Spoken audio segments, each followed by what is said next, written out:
давай без обид. Почему вы такие зажравшиеся? Это у тебя скеджился, чтобы ты понимал. Пробел в голове. Но он же за меня налоги все подал. 1099 и W2. Да. Давай, в чем разница и что это за форма? Недавно посадили человека, который делает налоги. Посадили, который живет в Ванкувере. И посадили его на 18 месяцев. Дорогие мои, будет в марте. Сейчас на новую машину уже будет не тем. У тебя будет бейсис старой машины, перекинутой на новую. Самое выгодное это тихонечко майлидж списывать и все.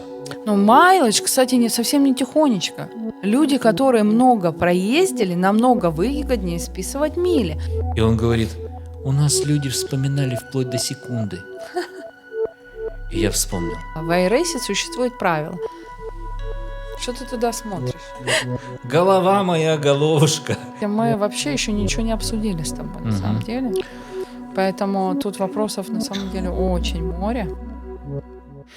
Помните, а какой сегодня день? Камеди было. Таксовый сезон начался. И трепетный, волнительный, для кого-то, может быть, болезненный. Все мы волнуемся, чтобы быстрее отстреляться. Кто-то рассчитывает на налоговые возвраты. Кто-то был бы рад просто отстреляться быстрее, отчитаться за свои налоги, а кто-то в поиске хорошего бухгалтера. Правильно? Бухгалтер? Или все же это не бухгалтер, это tax prepare, это отдельная должность, отдельная работа. Можно говорить бухгалтер? Tax prepare – это tax prepare. Это тот человек, который делает налоги. Бухгалтерия – человек, который занимается аккаунтингом. Значит, все же tax prepare. Бухгалтерия – это люди, которые делают пейроллы, зарплату насчитывают. То есть это бухгалтерия, все бухгалтерия. Все, потому что налоговики это уже сама налоговая, а мы говорим, то это tax prepare. Это те, кто чисто занимается подачей налогов. Да. Все, дорогие друзья, у нас в гостях Екатерина Мажуб. Она моя землячка, она с Владивостока. Ну, правда, 100 лет назад. Не 100 лет назад. Она приехала в Америке, давно этим занимается. И я, знаете, как от сердца отрываю просто, чтобы поделиться с вами. Сейчас свои вопросы позадаю. Придет время, если это видео хоть как-то отклик какой-то будет, то я думаю, что мы выйдем в прямой эфир и ответим на ваши вопросы, на некоторые ваши вопросы в прямом эфире. Итак, это Третьяков подкаст. Мы погнали. Первое время ты такой думаешь... у меня же нет никакого бизнеса, зачем мне налоги подавать? А потом ты такой понимаешь, что налоги подают все. Это как, знаете, ты не можешь не сделать эту прививку. Я не знаю, с чем сравнить просто еще. То есть в Америке все подают налоги. И это такая трепетная, плохая, я говорю трепетная, мы же не говорим, что налоги – это плохо. Это хорошо, трепетно. С таким негативным. А ведь есть и положительная сторона. Это то, что можно возвраты получить. Money. И это так приятно. Я 2 раза возвраты получал. Это очень круто. Это так приятно. Небольшие суммы, но так вовремя.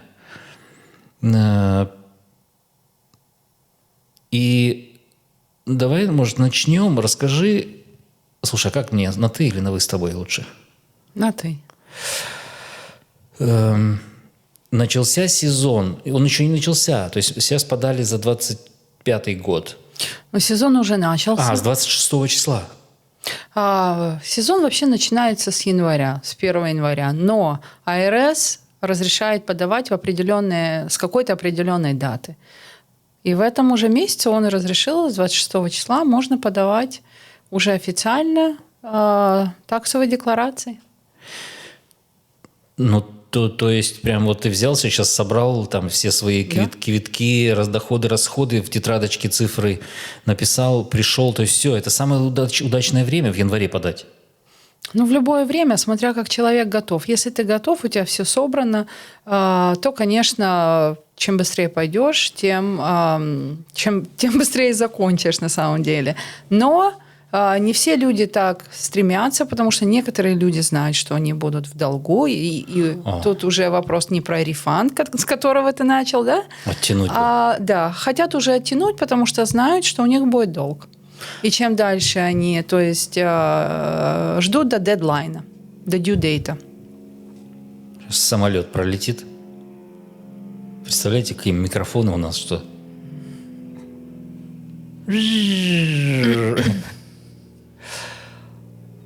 Ну, а не проще ли тогда все равно быстрее отстреляться и попросить такс-препера своего, ну, оттянуть?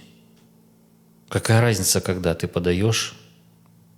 Правильно или нет? Вопрос. Что значит попросить такс-препера оттянуть? Ну, я знаю, что там какое-то письмо можно написать, типа ради я бога, поняла. я попозже заплачу. Простите, ради бога. Смотри, я тебе расскажу. Называется это extension. Вот. Ты можешь подать extension, то есть продление подачи налоговой декларации. Даты тоже разные в зависимости от того, что если это персональная такса, кстати, где включается твой Schedule C бизнес, а есть дата для корпораций, то есть и партнершип. Есть март, есть апрель. И в зависимости от этого, то есть если у нас персональная такса до 15 апреля... Я сейчас скажу, что я смеюсь. Ты просто меня сейчас, знаешь, ты сейчас говоришь, а у меня рилс перед глазами. И ты сейчас говоришь бла-бла-бла-бла-бла-бла, потому что я даже вот на Schedule C я потерял нить. Давай. Так. Schedule C. Ты говоришь со мной таким языком, что я такой в легкую депрессию начинаю входить. Знаете, это называется... Кстати, у тебя Schedule C, чтобы ты понимал. Пробел в голове. Это у тебя. Пип. Слышишь, у тебя Schedule C. Я помню, потому что когда ты говорила мне, Ром, ну вот эта бумажка, ну найди, мы по телефону, я такой, вот это, ты такая, да нет, другая, вот это. Я тебе 10 бумажек сфотографировал, и ты, ну вот же Schedule C. Я вообще нить разговора сейчас потерял. Давай про Schedule C. Что это такое? Вообще, я должен об этом знать, что это такое? Или это форма подачи? Это форма подачи. То есть, в принципе, тебе знать, что она называется Schedule C, не нужно. Это твой бухгалтер будет делать. Ты просто подаешь доходы, расходы, а бухгалтер уже все делает. И тебе дает копии твоих документов. Перед подачей ты же не просто, сломя голову, такой независимый пошел быстрее, самый первый записался. Ты же должен дождаться этих форм. Как они называются? Ну, конечно, ты должен получить форму. От всех компаний, с кем ты взаимодействовал, да? От кого деньги получал? Ну да, то есть либо... Ну подожди, Ром. Ты сразу идешь на self-employment. Ну, а как еще? Но есть просто человек, он не self-employed, он работает на работодателя. А вот самое первое, тогда давай вот с этого вопроса и начнем. Ну, окей, если я работал, но он же за меня налоги все подал. Он за тебя налоги не подал, он тебе выписал форму. И снимал налоги с твоей зарплаты в соответствии с тем, как ты заполнил форму и как ты попросил, чтобы он брал с тебя налоги. По статусу он тебя брал меньше, это когда single или married filing separately, то есть они берут больше налогов в том случае. Если ты одинокий. Да. Если ты статус идешь head of household или статус married, и еще с депендентами, то с тебя помесячно будут брать меньше такс. То есть у владелец дома меньше платит налогов? Не? Нет. А почему ты сказала? Head of household это статус. Есть статус, когда у тебя есть dependent, скажем так, у тебя есть зависимые ребенок. от тебя люди, да. Да. У тебя есть ребенок, и ты можешь быть head of household. Если ты один живешь, то есть ты допустим, как это такое у название. тебя домочадцы.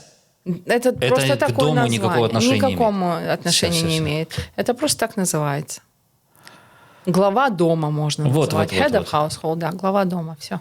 То есть ни с домом не связано. То есть если ты один или, неважно, двое вас работают, а остальные в доме не работают, если вас, пример 5 человек, двое работают, муж и жена, то все остальные это твои independent, как? Депенденты Dependent. в зависимости от их возраста и от их дохода. То есть сказать, что они все будут депендентами, абсолютно нельзя. Погоди, вот это интересный момент. Хорошо, но человеку 25. 25 лет, если он у тебя... Не работает по какой-то причине. Смотри, до 24 лет можно ребенка клеймать, иметь, чтобы он был иждивенцем, да, по-моему, так называется, иждивенец, dependent. Ты можешь его указывать на налоговой декларации, если он студент. А если он не студент? А если он не студент, то ты его не можешь вписывать в декларацию и его списывать как ребенка. То есть qualifying child. Есть разные понятия. Есть qualifying child, то есть есть ребенок. Есть other qualifying dependent. То есть ты его можешь указать, да? Ты его можешь указать в той же декларации. Я смотрю, Рома потерялся. Стой, вот в чем вопрос. Так получается, что если в семье есть 25-летний неработающий человек, ребенок, это значит, что он уже обязан отдельно подавать декларацию? Не обязан. Не обязан. Ты его можешь внести, но он у тебя не будет идти как qualifying child. То есть списываться на него ничего? Будет совсем маленький кредит. Это ладно, но как лучше тогда? Отдельно на него декларацию делать или так же самое? Отдельно ты его, если он не работает, ты не тебе нечего подавать на него. Подавать. Да. А с другой стороны, опять же, возникает вопрос. Если он работает и получает наравне с тобой, то ты его как депендента или иждивенца уже не можешь подать. Потому что это будет... Ты обязан его содержать в течение года, чтобы он был твоим иждивенцем или депендентом. Если ты его не содержал, то ты его клеймать или указывать в декларации тоже не можешь. Клеймать это что? Клеймать это claim, вносить это английское слово, это как бы перевод на русский. Вносить в декларацию. То есть подавать его в своей декларации. Если у него доход небольшой, и в зависимости от того, какой доход, ты его сможешь внести в свою декларацию как депендента, а также он будет обязан подать отдельную таксу, то есть отдельную налоговую декларацию. То есть в зависимости от того, какая ситуация.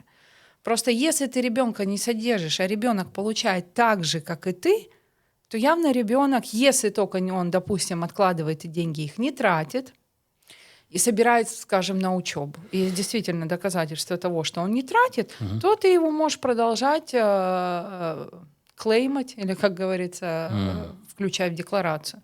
Но если он тратит деньги и даже с чем-то помогает, с оплатой, utilities, там, вода, газ и так далее, либо он тебе за рент платит, либо за еще что-то, даже еду покупает, то есть он тебе уже помогает. И он уже, в принципе, сам себя и содержит. То есть не во всех случаях ты можешь ребенка указать как депендента. Окей, тогда отматываем назад, отматываем self-employment. Тогда мы говорим, хорошо, человек где-то работает, работает официально. Да. В смысле трудоустроен. Да. Это значит, что за него работодатель какие-то налоги платит. И раз он официально работает. Да, смотри, есть человек, работающий на кого-то, есть человек, работающий на себя. Когда человек как сабконтрактор. Да. Человек, работающий на кого-то, то есть я имею в виду, он рабочий. Когда он рабочий, за него он получает зарплату, в зависимости от того, как ему бухгалтерия ее выплачивает, и в конце года он получает форму W-2 с вычетом уже каких-то налогов. Не только федеральные налоги, не только штатские, там также высчитывают Social Security, Medicare. Это то, что идет на будущую пенсию. Да? Есть self-employment. Это тот человек, который работает на себя. Даже если у тебя есть заказчик по твоему какому-то, по твоей сфере деятельности, это все равно ты self-employed. Ты работаешь сам на себя. Но self-employment это обязательно у тебя уже компания должна быть? Или нет? Если у человека нет компании, и он просто получает деньги от какого-то, неважно от какого бизнеса, он все равно считается self-employed, даже если нет компании. Он работает сам на себя. Вот я пошла на тебя работать. Ты меня попросил пойти прибрать тебе квартиру. Да. И ты мне заплатил $400. Неважно, какая сумма. Все, я считаюсь self-employed. Тогда вопрос, а зачем мне нужно было открывать компанию для вот моих съемок, если я мог работать как self-employment? Но тут есть несколько нюансов. Открытие компании в некоторых вариантах очень выгодно. То есть, когда работает человек сам на себя, без открытия компании, он полностью 100% ответственность берет на свое имя. Но это только ведь если что-то произойдет. Если что-то произойдет. А если ничего не произойдет? Ничего не произойдет, то слава богу. То, получается, разницы никакой нету. Ты знаешь, Америка — это такая страна, когда здесь люди любят судиться. Угу. То есть, если у тебя есть вариант не рисковать, то не рискуй. Компания тебе стоит копейки открыть. То есть ты просто себя защищаешь. Да, компанию открываешь, копейки платишь. Но у тебя будет просто, как говорится, additional protection. Ну, а что это значит? Это значит, что, грубо говоря, имуществом компании, я отвечаю, своими камерами. Опять же, в зависимости от того, что будет открыто, допустим, пример LLC, да, Limited Liability. Да. То есть компания берет действительно на себя всю ответственность. И, скажем так, у тебя есть assets, то есть твое имущество, которое, допустим, записано на тебя, на твой дом, либо какая-то, здесь квартира, либо машина, неважно. Они не смогут, в принципе, затронуть твое личное имущество, либо, скажем так, может быть, твой даже банковский счет. А будут уже идти за компанией и за тем, что эта компания имеет. То есть мне кажется, что, смотри, по налогам, если ты зарабатываешь $500, и такой же Рома, который открыл LLC, зарабатывает тоже $500, налоги абсолютно делаются одинаково. То есть, что этот может списать что-то на оборудование, что этот может списать? Да, это все равно мы делаем self-employment tax. Это дело в ответственности тот просто, Schedule C, знаменитый, про который ты говорил.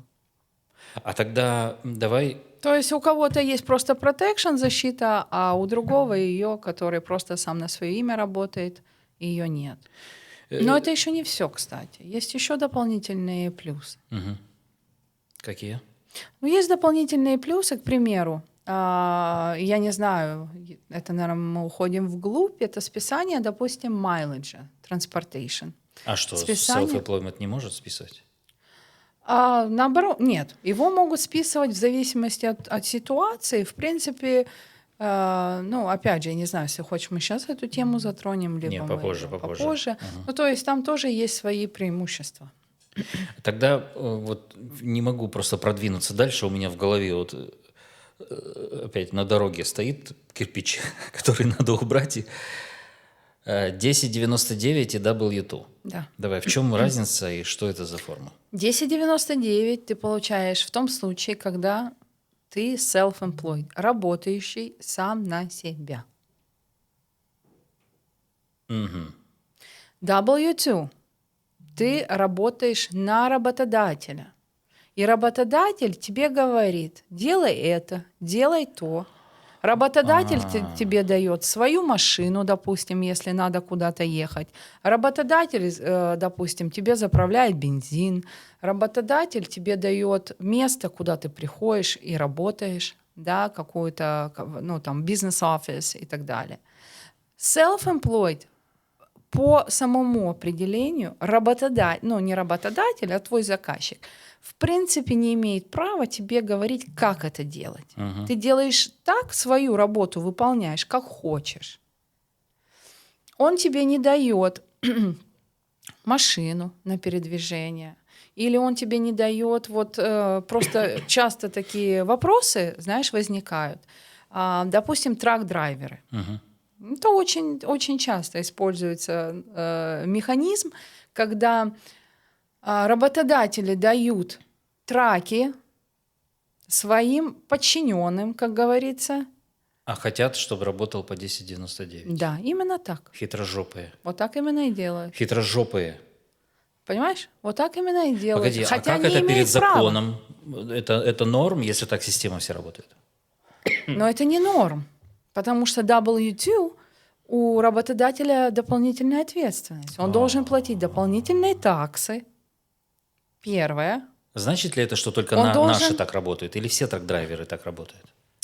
Ну, есть Ты просто знаешь, трак-драйверы, потому ну, что тема ближе. Я думаю, что в славянском населении действительно так много такого. Наши.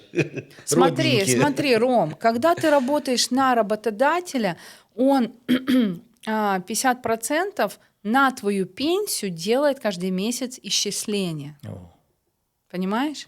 Кому это выгодно, им это не выгодно. зачем Они не им деньги хотят. на ветер выбрасывать? Они не хотят. Потом, понятное дело, они должны платить unemployment. Unemployment – это значит, что когда ты потеряешь работу, ты имеешь право обратиться, чтобы тебя выплатили за тот… Неработающий период. Неработающий. Ну, это сейчас максимально 6 месяцев. Да? Максимально 6 месяцев ты там должен искать работу, пытаться ее найти, отчитываться каждую неделю, но тем не менее тебе платят. Это когда ты потеряешь работу от предыдущего твоего работодателя. Ну а в чем тогда выгода? 10,99 им невыгодно W2 тебе давать. А в чем тогда выгода его? Или это не речь не о выгоде, а только об ответственности? В чем тогда вообще прикол нанимать на работу? Именно по W2? Ну, есть же понятие, я же тебе еще раз говорю. Если он тебе говорит, как делать, что делать, дает equipment, скажем, это construction. Тогда и по он тебе- W2. Да, он тебе предоставляет equipment, все материалы, краски, замазки и все тем, чем ты будешь пользоваться на job-сайте, на твоем construction. Или там машину дает, или это. Он тебе дает установки, инструкции и так далее, как это нужно сделать. То уже все, он вылетает от слова self-employed. Он уже работник. Но у нас многие так не делают. То есть хотят командовать тобой. Ребят, сейчас без обедняков, но мы же добрались до интересного момента. Я понимаю, что никто не хочет нести потери. Но получается так, что как бы ты хочешь командовать, но и не хочешь тогда по W2. То есть нести ответственность и нести лишнее отчисление. Да, не хочешь делать Но дело не в том, что они плохие или вы плохие, там, да, мы это понимаем, типа, такой закон, да, тут что спорить-то. Но суть в том, что тогда увеличивается его оплата, типа, если он платит, например, $25 в час кому-то, за что-то, так тут он еще должен 15 или там 10-12,5 $ отдавать в пенсионный фонд. Ну, там на самом деле, смотри, там на самом деле не так, это не то, что 15. Он отдает в пенсионный фонд именно 50% от Social Security. Social Security, то есть у нас 15,3% от зарплаты идет на Social Security и Medicare. Да? Часть Social Security, 50%, сверху того, что платит работник, платит также работодатель.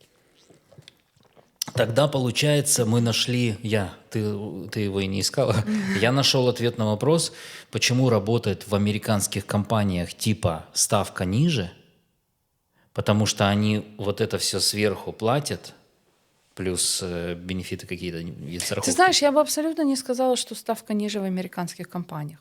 Все в зависимости от компании. Какая компания, вот и все. Есть компании, очень хорошо платят. А есть компании... еще и налоги платят. Да, и мне кажется, очень хорошо к людям относятся. Кроме того, есть бенефиты. Ты ж пойми, Ром, когда брать человека к себе на работу, это же не только, допустим, вот эти отчисления. В некоторых случаях работодатель обязан предоставлять тебе страховку Да. и так далее. То есть, понимаешь, не всегда ему это надо, работодателю. И, Но это же дополнительные расходы для работодателя. да, и поэтому, в принципе, не И нужно. одно дело, если у тебя там потоки денег, ты особо там не считаешь. Это для тебя как Да. естественные. А когда у тебя и так там сгулькин нос, Ну, вот как есть, понимаешь? и тут, ну тогда не нанимай, делай все сам. Ты знаешь, а почему так происходит? Потому что люди соглашаются. Люди соглашаются. Он предложил кому-то, а тот согласился. Ладно, мы не будем быть революционерами. Ребят, мы просто... Вау. Я просто понял и оставим на этом. Потому что вот эти пробелы заполняются. Ребят, если вам... Вы можете на ускоренном перематывать. Я понимаю, что многие это знают. Но для меня, прожившего здесь вот почти 4 года в Америке, я все открываю это заново. Окей, значит, получается, что налоговый сезон уже открыт. Что мы имеем? По идее, до конца, вот сегодня там последний день, там, или завтра, сегодня последний день, 31 вы дополучаете все свои W2, 1099, кто там что, формы, да? Да. И вы можете писать уже своему такс-преперу. Я номер телефона, Кате, оставляю. Вот тут. Можете звонить, текстовать и, как это сказать, записываться, назначать аппоинтменты, да? В общем, записываться в очередь. Потому что все мы знаем, какой... Ничего, если мы будем прыгать с темы на тему. Ладно? Ну, окей, если так удобно. Потому что мы знаем, какой ажиотаж, дорогие мои, будет в марте. В марте это будет просто трындец. Я был в рейсе. Я искал такс-препера себе. Господи, кого же? И тут мне, на кого я работал на траке, советуют. И я ему звоню, и вот короткий разговор. Я думаю, что на GoPro-шку, потому что я снимал красоту, это был перерыв на обед, не помню в каком штате, в Вайоминге, может быть. И я разговариваю, он мне перезвонил. И я говорю: здравствуйте, трепетным голосом, ну типа, я же вас нашел, это ж ты же так переживаешь, чтобы подать налоги. Я бы хотел налоги, и я не успел договорить, и он мне отвечает, я уже рассказывал тебе эту историю, и он мне отвечает: так ты хотел или собираешься подавать? И я такой, а я человек, ну, такой близкий к творчеству, ну, труба какой ранимый. И я такой: погодите, Я говорю, передумала. я же говорю, не договорил, блин. Ну, а как мне еще начать разговор? Ну, и он такой: ну, давай, короче, ты хотел, не хотел. И я такой, вот все, что я так долго ждал, блин, этот контакт. И я говорю: да нет, да, я говорю, я не буду с вами работать, до свидания. И он такой: да ладно, я говорю, не, до свидания. И положил трубку и пошел к другому. Почему, давай без обид, почему вы такие зажравшиеся бухгалтера? Лоеры, ощущение, что какие там трак-драйверы, лоеры лопатами просто деньги гребут. Да, они впахивают, они пропускают через себя. Ну, кто на что учился. То есть я считаю, это рынок, все справедливо. И такс-преперы. Вы для меня как люди, которые 8 марта цветы продают. Вот 2 дня вы поработали, и полгода можете не работать. Или это, ну, что, это все, вот вы все такие? Это очень хороший вопрос, Ром, но нет, конечно. Я думал, ты сейчас скажешь: Ром, следующий вопрос. Нет, ну, Ром, ну, на самом деле нет, конечно. Мы очень любим, уважаем наших клиентов. Мы всегда действительно готовы им помогать. Если какие-то вопросы, мы можем У меня просто... 2 на памяти, вот 2 вот так со мной поговорили. Вот так. Нет бумажки. Ну, это Я сейчас помял бы и действительно, выбросил. послушай, это действительно зажравшиеся. Или, я бы сказала, те, которые о себе сильно возомнили. Понимаешь? Которые ставят себя выше, чем клиент, либо кто-либо другой. А есть просто обыкновенные люди. И, кстати, что самое интересное, мы можем просто так потратить 2-3 часа, помогая людям, просто не брав действительно за это деньги. Просто консультации. Ну, это... Мне кажется, должно быть лимитировано все же там. Но оно должно быть лимитировано, но у нас нет такого. Как бы, знаешь, не было такого. Если кто-то нужен, может позвонить. Мы не говорим так. Допустим, я люблю делать так.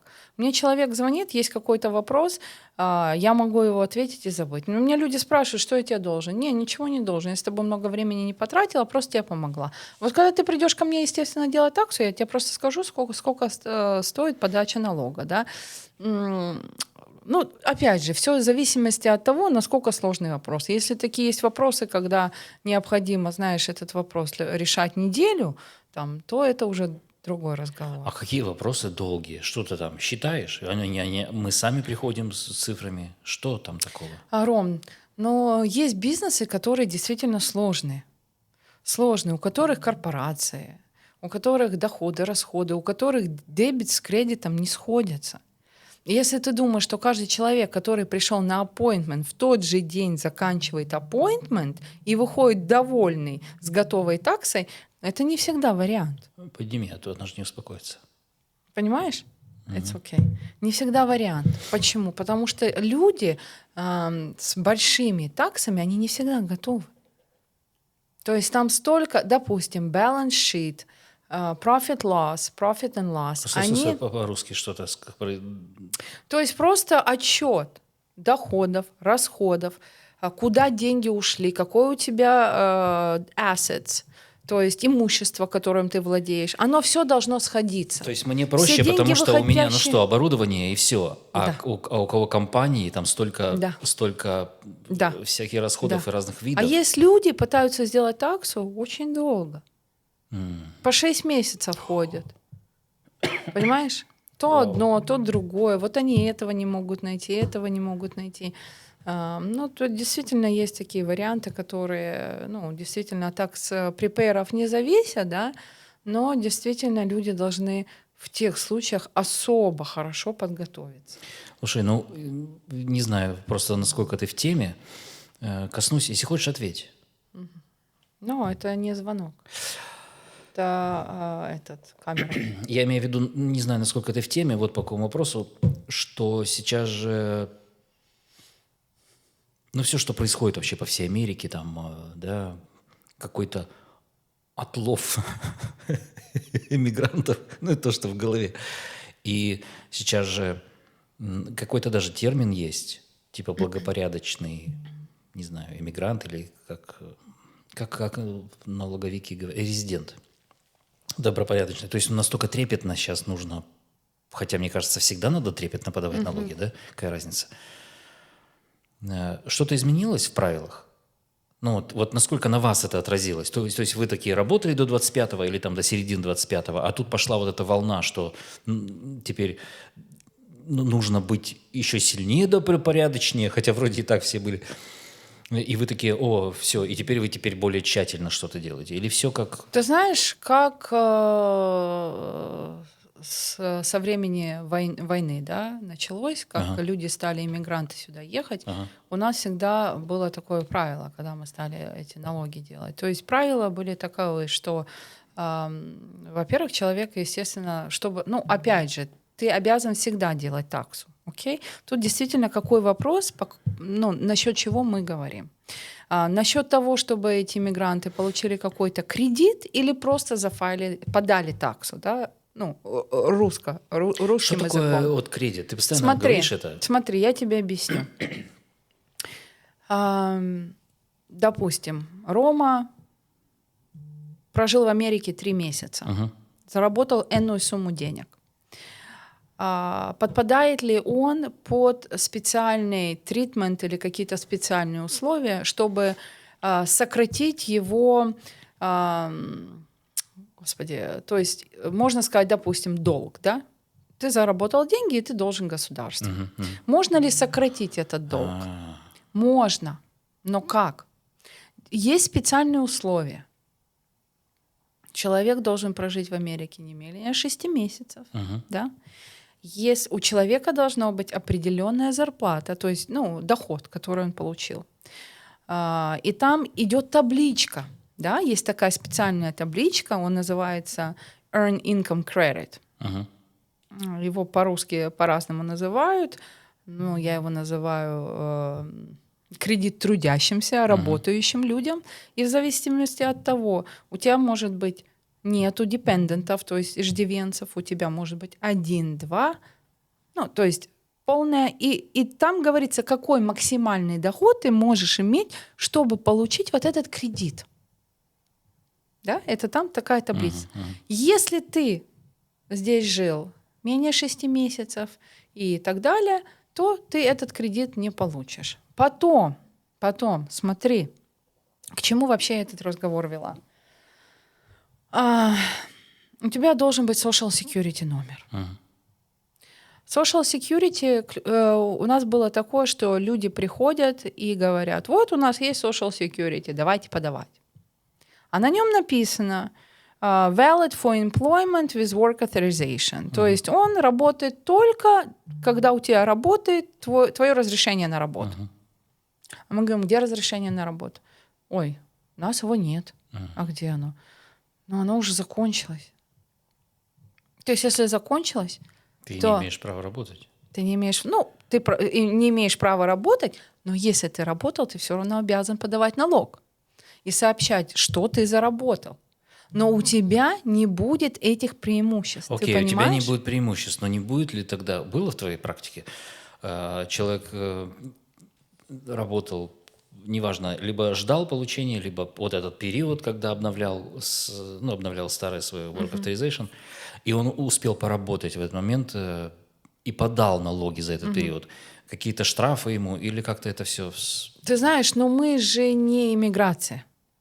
Короче, ваша задача – это налоги подавать. Это будет вопрос, знаешь, к иммиграционному адвокату.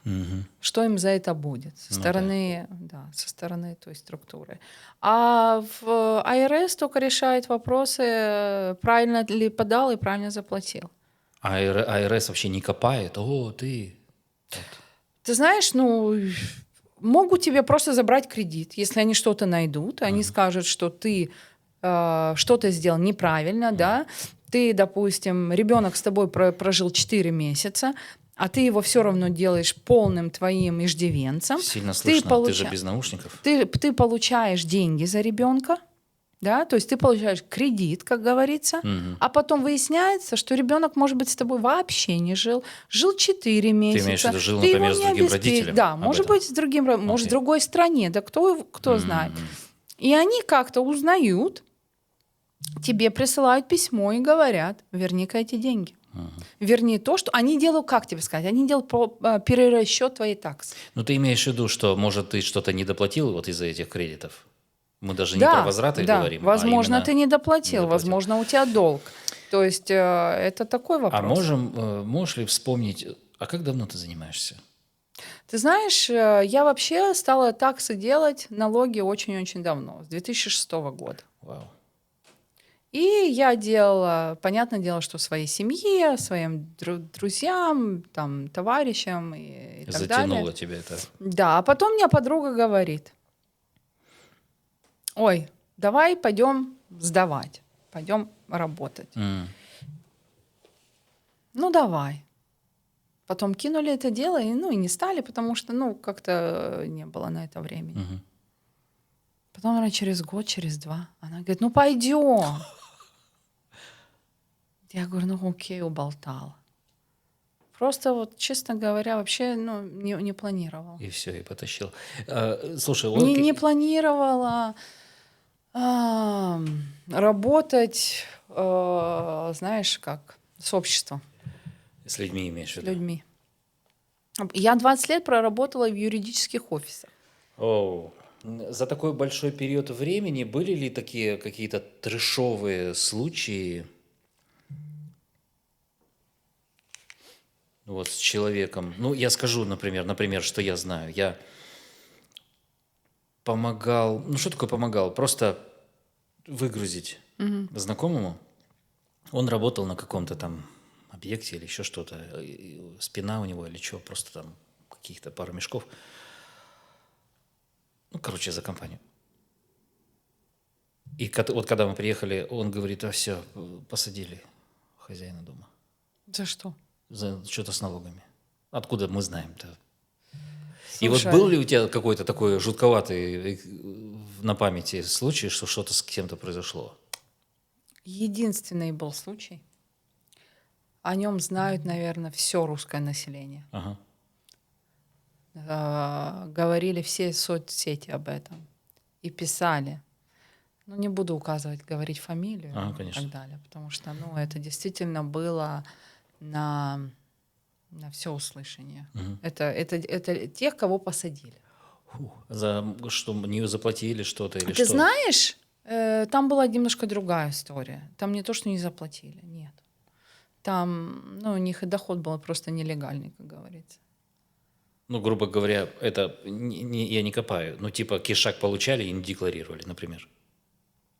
Нет, там был другой случай. Там они воровали деньги у своего начальства. О, мэн. Ну, то есть там... Тут на лицо. Ну, а такое, что вот ты ведешь налоги, и где-то у тебя, у кого-то из других такс-преперов, ну, бухгалтеров... Знаю, что недавно посадили человека, который делает налоги. Посадили, который живет в Ванкувере. И посадили его на 18 месяцев. О, мэн. Посадили его на 18 месяцев за то, что он помогал своим клиентам избежать уплаты тех налогов, которые они должны были платить. То есть где-то он списывал, что не нужно, ну и так далее. То есть, ну, если есть законные способы, в чем проблема? Ну, смотря когда они законные, а когда нет, Ром. Понимаешь? Когда люди клеймуют детей, которых в Америке вообще не было, к примеру, а говорят, чтобы получить деньги за них, это абсолютно нельзя делать. Но это мошенничество. Можно же считать это мошенничеством? А тогда такой вопрос. Ну, а если не связано именно с мошенничеством, то есть к чему я копаю? Но это, опять же, это такса, Ром. Ты делаешь таксу, делаешь своего депендента, ставишь туда ребенка. Но это, опять же, налог ты делаешь, налог.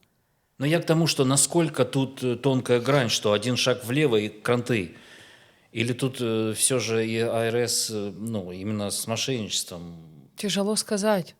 Почему? Потому что АРС в случае того, что, как тебе сказать, если он считает, что мошенничество, да, ты должен свои документы и все документы, которые прикладывались к предыдущей таксе, держать 10 лет. Вау. А человек и не знает, что он был мошенничество делал. Ну, к примеру, Да. он что-то там натворил 5 лет назад, эту таксу уже выкинул или куда-то ее там Переехал, задевал. забыл, выбросил. Ну, уже да, думает, все, срок прошел. А у АРС есть подозрение, что что-то он нахимичил, и в течение 10 лет ты обязан держать эту таксу. То есть все мои пачка чеков вот в костковских пакетиков на зипе, надо все сохранять, еще держать. Если она применима к твоей таксе Да, и да. к твоему бизнесу, то 100% держи. Машины. Вот было изменение, вот этот big, beautiful bill. И я не знаю, такое прошло.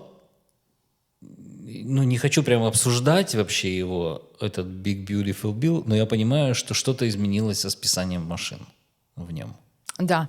Слушай, Ром, ты хочешь начать вообще с темы про машину? Или ты хочешь сразу перескакивать на One Big Beautiful? Не-не-не, именно вот машина. Что-то изменилось. Ну, мне не столько интересно, что изменилось, а то мы можем целый день рассказывать об изменениях. А что именно сейчас? Вот, окей, человек купил там машину, или не купил, или это списываются только те машины, которые были куплены в 2025-м. Ну, мы же отчитываемся до 2025.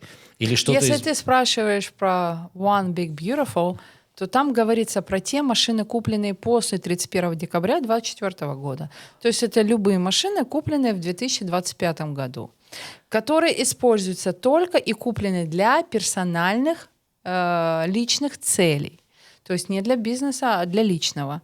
И чтобы у них тоже вес был не более 14 тысяч паундов. И, так, что же еще забыла, господи. Но, насколько я помню, они должны были произведены быть только в Америке. Собраны в Америке. Только собраны в Америке. А если моя Toyota собрана? Она собрана в Америке. У нас есть завод, который собирает. А как мы узнаем, где она собрана? Ну, в интернет зайди, И посмотри. вообще, как мы узнаем, где собрана твоя тачка? А Ну, если это на все есть. шильдике написано другое что-то? На шильдике. В Мексике. Где написано? Шильдик. Что это такое? Табличка. На капоте табличка. Написано, что она собрана в Мексике. А там написано действительно так? Ну, например, моя предыдущая машина была собрана в Канаде. Значит, она не годится. Мгм. Ну да, не годится. Но у меня Toyota собрана в Мексике, не в Америке. Там так и написано, действительно. На шильдике. Смотри, ну, есть действительно сайты. И действительно указано, кстати, Подожди, мы можем по Toyota, ВИН-номеру про пробить. который, да, посмотри, действительно есть factory Toyota, Да. не буду называть какой и так далее, здесь в Америке. Поэтому, в принципе, она считается собранной в Америке. Но я просто пытаюсь понять, а как ты-то будешь это выяснить? То есть ты ведь что, надо расследование теперь проводить? Или кто-то там, твой клиент, придя вот с просьбой, типа, давай, beautiful bill, great America again. А ты скажешь, approve, дай мне какой-то, что у тебя она собрана в Америке. Как это все технически происходит? Я думаю, надо все равно смотреть. Или ты заполняешь, когда у тебя бжинь-бжинь, там все? Нет. Нет, никогда заполняешь. Смотри, во-первых, это К тебе документ- пришел клиент твой и говорит, она собрана в Америке, вы делаете налоги, а потом через год бабамс налоговая. Ну да. Вау, ответственно. Смотри, мы не проверяем эту информацию, где Да. машина собрана. Да. То есть мы не отвечаем за то, что действительно она была собрана, и там не расписываемся кровью за это. Да, пум-пум. Как тогда? Но я считаю, надо позвонить в дилерку, Ага. в свою дилерку, Да. и действительно узнать, где у тебя машина собрана. Я думаю, что тебе на все вопросы там ответят. То есть надо вот эти вещи выяснять. Да. Да, конечно. Ну а как? Ты приходишь к налоговому, к налоговой службе и не службе, сори, люди, которые делают налоги, да, tax prepare, они не знают, где твоя машина была сделана. Ну и не должны, да. Да. Это не их. То есть это такой вопрос. И опять же, почему мы об этом заговорили? Мы заговорили о том, что ты можешь списывать тот процент, interest, который ты заплатил в течение того времени, когда ты приобрел машину. Погоди, то есть не то, что, все же тачки все равно взяты здесь в кредит. То есть не то, что ты еще не выплатил, а только сколько ты успел заплатить. За год, например, 25-й. И не сколько успел заплатить всего, а только процент. То есть у тебя есть, то есть есть principal and interest. Да. Principal — это себестоимость твоей машины. Допустим, она у тебя стоит 5000, да, ты ее взял под процент. Вот этот экстра процент, который ты платишь каждый месяц, Сильно вот слышно по микрофону. мы говорим чисто только про него, Ром. Вон как. Не говорим про твой полностью payment, который ты делаешь каждый месяц. Ну да. Но первое время как раз самый большой интерес. Именно первые там, полгода, год. Потому что ты только Смотри, его у и платишь. тебя вот в этом случае у тебя должно быть доказательство.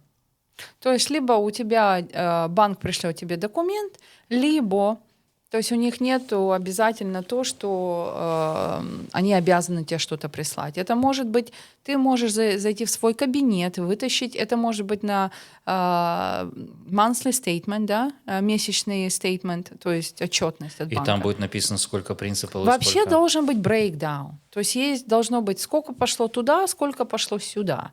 На interest и на principal. Если нет такого, можно просто затребовать эту информацию. Банки обязаны это предоставлять. И, скорее всего, она где-то есть у тебя. Окей, а что мы тогда вообще знаем о списаниях машин? Или окей, не знаем. Что мы должны об этом знать? Вот я иду подавать к такс-преперу, да? Окей, что мне? Майлидж надо? Какие данные вообще? Ты должен для себя решить. И любой... Господи, я всегда забываю, как называть людей, которые делают налоги на русском языке. Резиденты или как? Не? Нет, вот я. Таксы-резиденты. Вот как меня себе называют? Видишь ли, на русском это бухгалтера. А тут у нас, получается, всплывает, что есть бухгалтера. Как это называется, кто считает все зарплаты? Но это payroll specialist. Вот, пиролы. Потом есть такс-преперы. То есть тут слишком все разбито. Узко, да. А там бухгалтера и все. Окей. Вообще, что мы знаем тогда? Или что мы должны, что мне необходимо знать о списаниях машин? То есть я должен каждый раз, когда езжу по работе, записывать майледж? Или просто... Или есть другие какие-то варианты? Смотри, есть два варианта. О. Первый вариант. Либо списываешь мили, либо списываешь, называется actual expenses. То есть те затраты, которые ты действительно потратил на свою машину. Это может быть замена масла, это может быть ты поменял колеса шины, это может быть ты ударил машину и ее делал repair, то есть там body shop и так далее. То есть это все ты можешь списывать. Сюда также включается тот бензин, который ты покупал. Тут не мили, тут просто бензин, который ты поехал на заправку, сохранил чеки, и вот эту сумму списываешь на бензин. Это входит в actual expenses. А что посоветуешь? Ну, смотри, новая машина. Новая машина, это значит, что у тебя гарантия на нее там несколько лет, и ты не платишь ни за какие ремонты, в принципе. И даже за замену масла, но за бензин платишь. Так что тогда лучше? Или новая машина, это когда как раз надо, чтобы новая машина, надо было покупать новую машину, давай уже конкретизировать, которая соответствует этому Big Beautiful Bill'у по всем... Ну, кто бы знал, знаешь, соломку бы постелил. Многие купили в декабре 2024 года и думают, ах, почему я 1 января 2025 года не купил, чтобы что-то списать. Но опять же, послушай, Ром, там не такие, я думаю, большие вот эти interest rate, да, interest, что ты фи, который ты заплатил будет. Это не потому такое. что я купил-то ее в октябре, например, да, то есть не так... А у тебя вообще будут копейки. А значит, мне майледжи лучше Но это вообще, списывать? послушай, тут вообще, давай начнем вот с чего.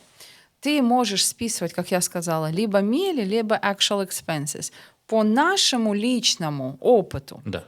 больше всего выгоднее списывать мили. Но, опять же, мы, смотря про кого мы говорим, про какой вид бизнеса и деятельности. Мы, когда говорим про мили, допустим, вот ты сел на машину и гоняешь туда-сюда целыми днями, накатываешь большую милю. У тебя на самом деле затраты сколько ты потратишь? $200 за замену масла в год. Сколько ты потратишь реально вот сейчас на свою машину? Копейки. Да. Копейки. То есть у тебя вообще не стоит actual expenses. Но в actual expenses можно включить depreciation твоей машины. То есть это износ. Износ машины, все правильно.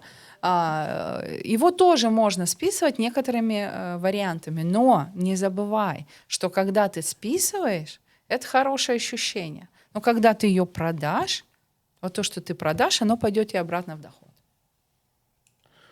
О. Да. Поэтому это раз. Во-вторых, хочу сказать вот о чем. Если первый год ты покупаешь машину, и первый год, с первого года ты начинаешь делать actual expenses, во втором году ты не можешь перейти на мили уже. Лавочка закрыта. То есть, в принципе, Но бы... если, Ром, но если ты начнешь с миль, в следующем году ты можешь делать actual expenses. Если тебе будет... Короче, лучше мили. Пока лучше на милях. Те же самые строители. Дерево выкопают там или мусор, гарбич уберут тут, в Орегоне, в Вашингтоне у них зарегистрирована компания. Если они поедут то же самое гарбич с участка убрать, то им по уму надо регистрация в Орегоне. И получается, что у тебя одна компания или две компании. Ты должен Одна компания. У тебя будет одна компания в Вашингтоне, которая будет та же компания. Ты должен зарегистрировать ее в Орегоне. Да. То есть вот этот Secretary State, вот этот да, вот. ту же компанию, которая у тебя есть в Вашингтоне, ты им просто говоришь, что я хочу... Работу иногда брать здесь. Да. То И- есть и ты не следовательно- новую компанию, нет, не открываешь новую компанию. И, следовательно, налоги я теперь буду подавать и тут, и там.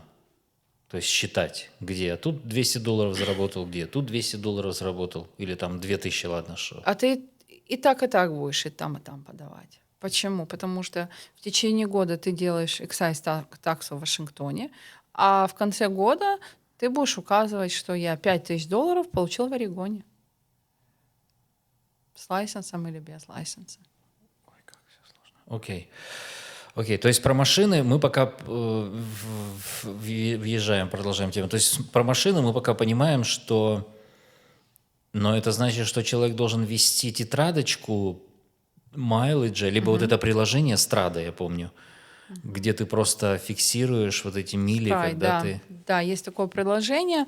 Кстати, многие другие люди пользуются другим приложением. Кстати, есть множество приложений, Ага, каким? которые люди используют. Я, честно говоря, уже не помню. То есть разные приложения. Есть разные приложения. Но ты же, вот блокнотик, если я в блокнотик записал, то я пишу, куда я поехал, какую Да. работу выполнил. А если я пишу в этом приложении, или там я тоже пометку делаю, зачем? Для того, чтобы через год или два мне скажут, ты ездил. Смотри, вот у моей подружки стоит. Она садится в машину, по персональным целям она на кнопку нажимает, у нее не идет, не записывается ее мили. Ага. Она поехала по бизнесу, все.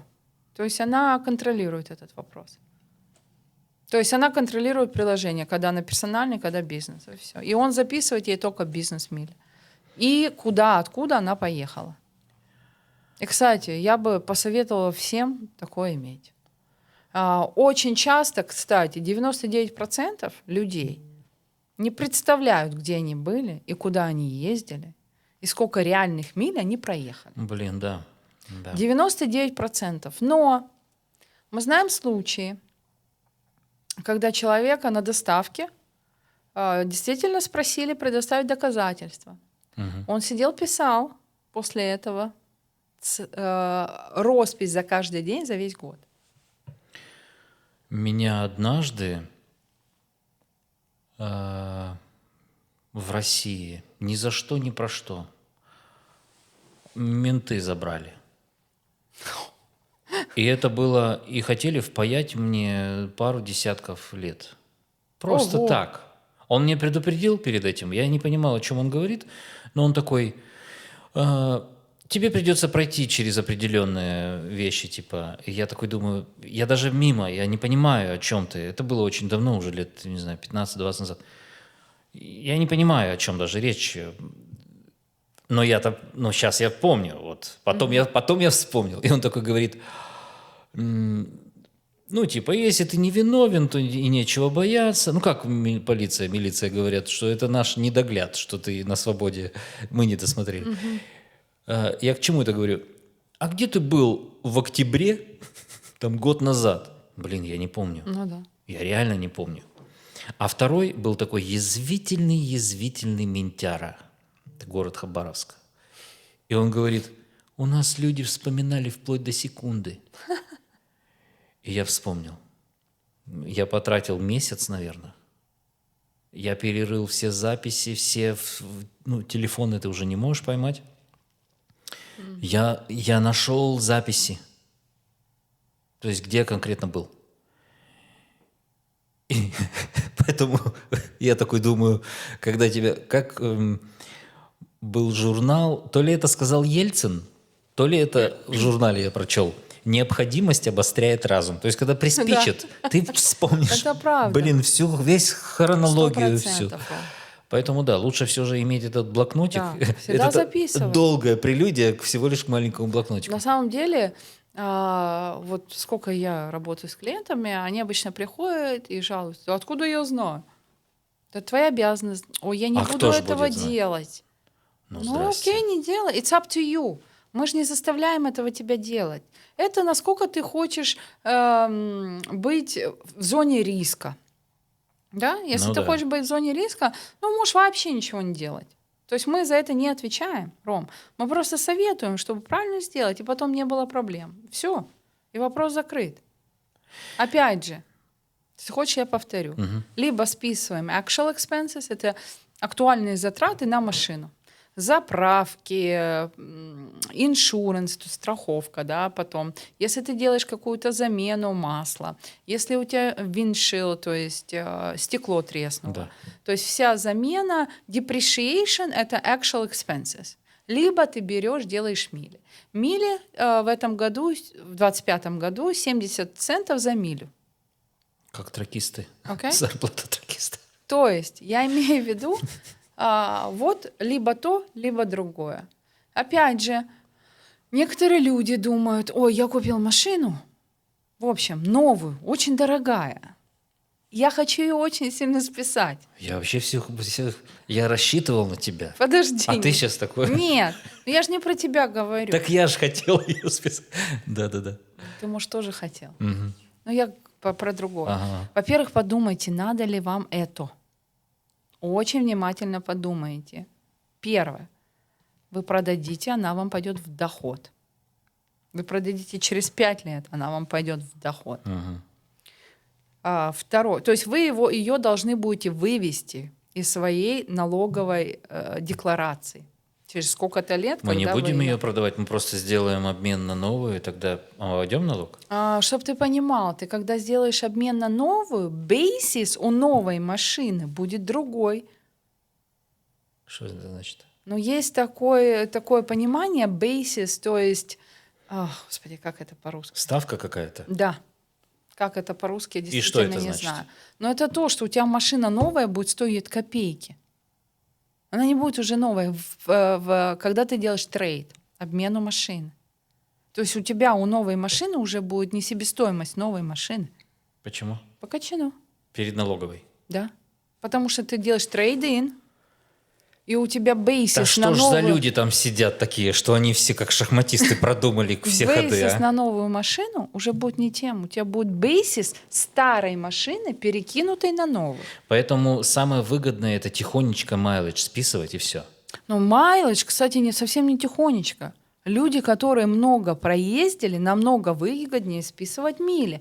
Первое, почему? Сегодня ты спишешь свою машину. Вот, предположим, 100% ее списываешь. В следующем году, и у тебя, допустим, доход, не такой огромный, да, какой-то средний заработок. Ты сейчас не думаешь, что будешь в следующем году. А в следующем году может начаться ситуация, более сложная финансовая. Мгм. Как сложная? Заработок у тебя будет больше, к примеру, да, то есть ты заработаешь больше денег. И к чему стремятся все люди? То есть все списать хотят, уже не а списать ты не спишешь. И мили ты уже не спишешь. Мили ты тоже больше не спишешь. Все, ты машину списал, про мили забудь. Больше ты к этому... Да. Поэтому все же мы опять отматываем. Списывайте себе тихонечко в тряпочку, как говорится, мили. Ром, вопрос. Не всегда это можно сделать. Почему? А потому что, допустим, люди, которые одновременно имеют 5 машин и более, не могут списывать мили.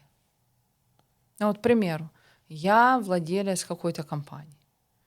Да, и, допустим, делаю доставки, и я вот на одной проверяю, а на двоих у меня ездят люди, которые там лендскейпинг делают и так далее. Если у меня 5 машин и более, я не могу этот метод выбрать для списания. Уже все. Actual expenses. Тогда списывают... То есть я уже мили не могу списывать. Тогда списывают... Затраты. Износ, как он по-другому называется, да? Все затраты. Износ, бензин, страховка, какие-то repairs и так далее. То есть в этом случае... А потом, Ром, есть люди, которые покупают много и очень дорогих траков. И они хотят списать большие очень суммы. И милями их тут уже не удивишь. Они списывают уже depreciation на машины и такой серьезный. Потому Понимаешь? что, да. Но не выгоднее ли тракистам мили списывать? Там же куча миль. Ром, очень часто ребята вообще, которые сидят за баранкой, да, они вообще не владельцы этой машины. И вообще ничего списывать не могут. Да. Мы говорим про тех, которые владельцы. Компании, да. Да. И которые действительно, им надо списать там действительно хорошие деньги, а у них каждая машина по 70, по 100 тысяч долларов стоит. Да, трак. И это не один трак. Понимаешь, есть большое количество траков. Перепрыгиваю на другую тему. Быстро ты. Шустро. Ох, как ты. А ну-ка давай задержимся. Я думаю, что мы, наверное, этот разговор все же растянем на ряд съемок, потому что и голова кипит, и столько нюансов. На самом деле очень много, Ром, нюансов. Поэтому я тебе и говорю, что вообще на каждую тему можно вот прям вот, опять же, вот, ну, чуть-чуть продолжу, да, просто к чему? Потому что мы про машины и про транспортировку заговорили. Про мили. Вот ты собираешься списывать мили. А можешь ты их списывать или нет? Да? Вопрос. Чтобы тебе ответить на вопрос, ты должен понимать. Есть такое правило. В IRS существует правило. Что ты туда смотришь? Контролирую запись. Ага. В общем, смотри. В IRS существует правило. Когда ты можешь вообще списывать свою транспортировку, transportation, или не можешь. К примеру, можешь ли ты списывать дорогу от дома до первой работы? Смотри, от дома до первой работы ты списывать не можешь. Но дорогу от первой работы до второй работы списывать можешь. То есть, если я до офиса приехал, это мы не списываем, а если я поехал на объект? А вот тут нюанс. Вот сейчас я договорю, а потом я сейчас к тебе вернусь.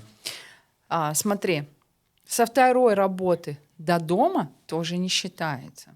Есть, допустим, временная работа. Вот сегодня ты у меня работаешь, я тебя на тренинг послала куда-нибудь в Туалатин. Это считается от дома до места тренинга временной работы, временного места пребывания. Ты списать действительно можешь. Между работами тоже списать можешь. А вот от дома просто так ты поехал на первую или на вторую работу, списать не можешь. Возвращаясь к твоему вопросу. У тебя здесь немножко был другой вопрос. Это когда, кстати, когда или некогда? Как же, блин, я буду мили записывать, если я не Вот. понимаю? Вот, я, кстати, к чему? Ты помнишь, меня про бизнес спросил? Мгм. В начале. Чем типа бизнес хорошо иметь или нет? Потому что в бизнесе ты регистрируешь, ну, в каком-то случае, в частых случаях, регистрация бизнеса на твой домашний дом. Okay? В этом случае, когда твой бизнес является, вернее, твой дом является твоим бизнесом, вот с него ты можешь списывать. Окей? Ты со своего дома уехал к клиенту и возвращаешься, ты можешь списать весь раунд-трип. И туда, и обратно. Okay? То есть это еще один бизнес-адрес, потому что этот... Да, ты официально его зарегистрировал. Есть моменты, когда у человека нету этого места. Но тут ситуация опять меняется. Вот, кстати, хотела назвать одним словом, но не буду. Человек просто, он не имеет ни официальной работы, да, у него нет офиса, куда, помнишь, я сказала первой, от дома в офис, нету первой официальной работы, у него нету бизнеса зарегистрировано на дом. Тут вообще правило идет другое. Первый его контакт является его regular place of employment. Вот, допустим, нету у тебя никого, ни бизнеса, ни офиса. Ты поехал, встречаешься с первым клиентом. Вот это место будет отчетное. От него уже? От него. Не до него? Да. То есть либо он, неважно где находится, в одном городе, в другом, третьем, вот первый контакт будет считаться от места отсчета.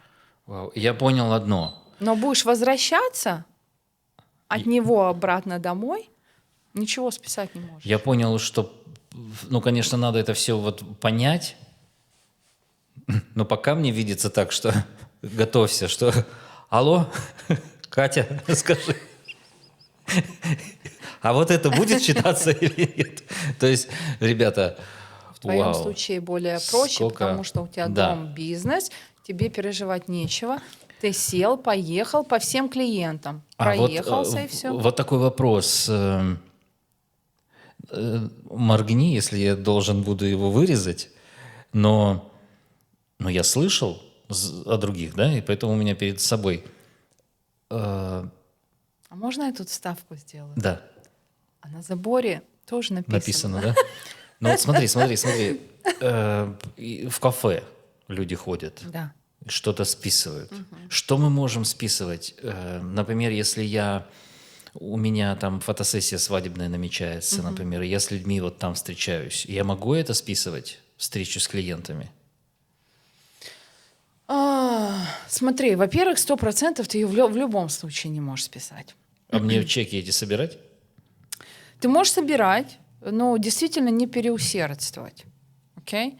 Максимально все, что ты можешь списать, это... И, кстати, надо посмотреть, в 2025 году можно это будет списывать или нет. Потому что есть моменты, когда можно, когда нет. Но если ты идешь на бизнес-ланч, и где-то здесь, ты действительно с кем-то или что-то происходит, обычно может списывать до 50%. Всё. Окей. Другой вопрос, если у тебя есть рабочие, и ты им покупаешь ланч, периодически, да может, какой-то момент, 50% можешь скидывать. Ух ты. Но опять же, не больше. И опять же, знаешь, не сам себе. Купил ланч, поел и типа бизнес-экспенс. И вот, наверное, последний вопрос, прежде чем мы к завершению будем подходить. Вот ты сказала, да, 50%, не более 50%. Чтобы просто вот сейчас все устаканилось. Если мы говорим про оборудование, например, какое-то, то это же тоже означает, что мы не все 100% стоимости оборудования можем списать. По-разному. Или все зависит от чего? Что как за ты оборудование хочешь? или что за компания? Как Объясни. ты хочешь. Ты можешь растянуть и сделать depreciation его на определенные годы, и какая-то сумма у тебя будет списываться. Depreciation – это именно износ оборудования. Амортизация, вот это слово. Амортизация, она будет у тебя списываться по определенной части каждый год на протяжении, допустим, 5 лет. Но не больше стоимости самого оборудования, правильно? Нет, конечно. То есть выгоднее, может быть... Либо ты можешь 100% списать. Но если оборудование, там какая-то камера, например, у меня Да. там стоит на трешку $3000, да, или там $2000, мы спишем все эти $2000, или мы подадим на 2, а спишется только $300, например? Понимаешь, о чем я? То есть... Если ты, во-первых, давай тут вопрос. Использовал ли это ты, допустим, что у тебя, компьютер, лэптоп 100% по бизнесу? Да. Во-первых, и, кстати, с машиной то же самое. Потому что часто люди покупают машины и используют. Они не 100% в бизнесе. Они используют по персональным целям. И необходимо определить эту процентацию. Сколько ты ездишь по бизнесу и сколько ты ездишь Ну, а если мы мили ведем, записываем, мы таким образом уже Главное, чтобы ты знал. Да. Главное, чтобы ты знал и мог определить это. Угу. И, кстати, когда потом начнется вопрос списания Section 179, очень важно, чтобы машина была в бизнесе использована более чем 50%. Поэтому один мой знакомый как-то мне сказал еще какое-то время назад, вот возьмешь себе машину на бизнес. Вот почему люди покупают машину на бизнес. Почему? Чтобы списывать больше. А как тогда они учитывают, куда они едут? Что они пересаживаются на другую машину? Нет, почему? Ты можешь использовать свою машину и в бизнесе. В общем, есть и по разница личным купить услугам. машину на бизнес, на компанию, или купить машину на себя? Но если только ты будешь клеймать, что ты по бизнесу только учитываешь 20%, а 80% для тебя. Тогда ты что-то спишешь, и опять же на 20%, а на 80% это личное. Тут как ты машину используешь? Если ты ее используешь, допустим, 51% и 49% это один вопрос, тогда у тебя будет уже экстра, ты можешь списать и так далее. Я тебе говорю, ты можешь купить машину, и если ты больше 50% используешь, там намного больше можешь списать. Вот и все по бизнесу. Смотрю, Рома задумался. Слишком много всего. Тут эхо еще такое. О! Кстати, мы вообще еще ничего не обсудили с тобой, на самом деле. Поэтому тут вопросов на самом деле очень море. Давай к завершению сейчас подойдем. Сейчас. Ну да, и мы приходим к тому, что, как вы видите, тема очень обширная, но и таксовый сезон только начался. У нас есть такой задел по времени. Сейчас январь, февраль, март, когда будет просто аврал. А в апреле уже не о чем будет разговаривать. Уже надо успевать доподать, кто тянул. Может быть, мы тогда к завершению подойдем и конкретные вопросы. Ребята, пишите вопросы в комментариях, либо, конечно, вы можете напрямую писать Екатерине. Контактные данные я оставлю. Знаешь, что... Можно я добавлю? Да. Я что хотела сказать. Вообще люди очень часто думают, что они могут быстро таксу завершить, у них там одна какая-то W2 форма, и побежали, все сделали. Порой бывает не так. Вот сегодняшний пример. Он мне позвонил, говорит: ой, слушай, у меня, это мой клиент, я его делаю несколько лет, он мне просто позвонил и сказал: у меня W2, я буду очень быстро, окей, но я смотрю, я говорю: слушай, ну понятно, W2. В прошлом году у тебя была еще другая форма, да? У тебя был там небольшой интерес с банка, там туда-сюда. Копейки были, но они были. Где эти формы? Ой, я про них вообще забыл, не подумал, и все. Понимаешь? То есть, ну, я ему как бы напомнила, потому что я знаю, что в прошлом году я ему делала. И поэтому я к тому, что это не значит, что вы придете и сегодня можете сразу все сделать. Большинство, конечно, делают, но есть такие моменты, даже с простейшими формами бывают просто такие стычки, что что-то у человека не хватает. Или, допустим, человек имеет дом и забудет свою форму, либо таксу за дом, который он заплатил. Понимаешь, это тоже очень важно. Вот если ты имеешь дом, ты можешь списывать mortgage interest, который тебе банк пришлет, или таксу. У меня такое очень часто, когда люди забывают эти просто документы. Это очень важно принести. То есть, как бы... А им надо возвратиться ко мне опять на запись. А я говорю: слушайте, ну, как бы тут уже проблематично. Поэтому лучше, конечно, заранее просто записываться на тот случай, если что-то документов будет не хватать, и какую-то переделку надо будет делать или что-то просто доделывать. Вот и все. У меня просто вот такой стопор вот на какой мысли. Но если человек что-то забыл, или все это имеет отношение только к тому, что ему надо какую-то сумму, ну, грубо говоря, как сказать, добрать до какого-то кредита или еще что-то. Нет, Ром, это чтобы просто... Ты понимаешь, каждая форма, которая тебе выдается, она уже кредитором файлится в IRS. И также, допустим, если в Орегоне, то в Орегоне. Все уже об этой форме знают. Уже все знают, что ты получил этих $10 интерес банка. Понимаешь? Что такое интерес банка? Ну, допустим, у тебя там сколько там лежит накопление в банке, да? То есть ты заработал $10, и тебе интересно. просто даже эти $10 все уже знают, что ты их получил. А ты взял Потому и что забыл. ты просто забыл, просто это лишнее. Из этих $10 они просто могут вернуть и скажут: доделывай, переделывай, она не соответствует твоему доходу. А у тебя, ну, к примеру, доход был там на какие-то. То есть вот оно мелочи, но просто чтобы не было проблем в Просто ты будущем. сейчас это говоришь, а я уже вспомнил, что я мог забыть. Что ты забыл. Да, знаешь что? Но мне надо, банка, эти Ром. формы следить в приложении банка, или они пришли бы мне на почту? Нет, Ром, ну ты... Если есть у в тебя стейтментах есть что-то, искать. если что-то есть в банке, какие-то накопления, они у тебя проходят через аккаунт, Да. и крутится интерес, то тебе банк в любом случае должен, ну не в любом, там если какая-то очень минимальная сумма, они не посылают, а они вообще обычно посылают. Если нет, то ты заходишь в банк и смотришь эту форму. Да, разговор такой содержательный, и у меня голова моя, головушка кипит.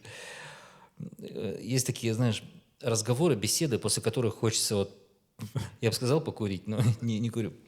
Помолчать. Очень хороший он мне сделал комплимент. Посидеть и помолчать. Сделал мне комплимент, что разговор со мной его просто Слишком... загрузил. Слишком. Вроде как бы все так просто, но Ну, ты сам просил информацию. сам напросился. Давайте мы будем продвигаться к завершению. Спасибо огромное, конечно, что так загрузило. Что- Ну, Я что, сердце заболело? Ром? просто, понимаешь, я почему вот слов не добираю сейчас, что столько еще непонятного. Да, мы еще не начинали. У меня прямо аж горит, аж подгорает. Хочется побежать и мили начать вспоминать, Во-во-во-во, писать. Пиши. Это, кстати, важно. Пиши. Это лучше сейчас, до того, пока подал. Да. Ну и в завершении давайте дадим просто, дам слово тебе, просто чтобы ты обратилась к зрителям и пригласила, может быть, к себе стать твоими клиентами. Окей, ребят, смотрите. Все, что я говорила, для кого-то, может быть, это абсолютно ничего нового. Но если кто-то запутался так же, как наш Роман, любимый Роман, то не переживайте, звоните, я на все ваши вопросы вам отвечу. Не забывайте, подаем корпорации до 15 марта. А вот персональный, и, кстати, Schedule C, Ром, твой, до 15 апреля. Если нужен экстеншн, звоните, нужно подать таксу, звоните. Если просто вопросы, и вы запутались, тоже звоните, мы вам все объясним. Не то, чтобы я вообще был экстеншн. Ну, не то, чтобы я вообще был, но что такое экстеншн? Это возвраты или что это? Sorry. Вот ты понимаешь, в чем проблема? Вот я даже сейчас тебе интервью даю, да, и мы уже привыкли, ну, вообще в Америке, так этими терминами пользоваться, Ну, понятно. что я порой замыкаюсь и думаю, блин, это слово на русский надо. Клеймать. Клейм, ты понимаешь?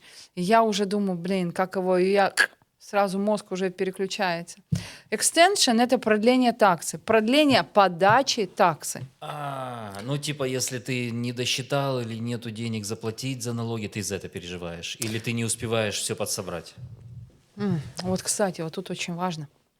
Если у тебя нету денег платить налоги, подавай сейчас, до дедлайна. Почему? Потому что если ты думаешь, что у тебя будет долг, то он никуда не спишется, первое. А во-вторых, у тебя все равно будет пенальти. У тебя не будет пенальти за неподачу. Для этого мы делаем экстеншн. Скажем, у тебя персональная до 15 апреля. Мы тебе ее сделаем до 15 октября. Но ты думаешь, это до 15 октября, все.